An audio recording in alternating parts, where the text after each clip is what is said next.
Sesión de trabajo para un CAI Zaragoza que ya espera la llegada del neozelandés Isaac Fotu. El equipo aragonés se medirá este domingo a Bilbao Basket con la presencia de un Jelovac que ya ha superado el proceso gastrointestinal que le impedía competir en Eurocup en tierras alemanas. Sin embargo, Joaquín Ruiz podría contar con la ausencia de un Rasko Katic que sufre una infección en el codo. Siempre es bueno, ¿no? Y más en casos como ahora que estamos pendientes un poco de la situación de Katic, ¿no? De cómo se recupera, en este caso, del codo, ¿no?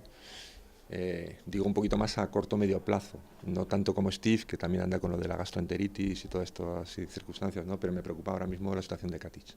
El conjunto maño quiere retomar la senda del triunfo en tierras vascas ante Bilbao Basket. Pedro Llompar ha destacado el gran inicio de competición de un equipo que superó con mucha incertidumbre el pasado verano.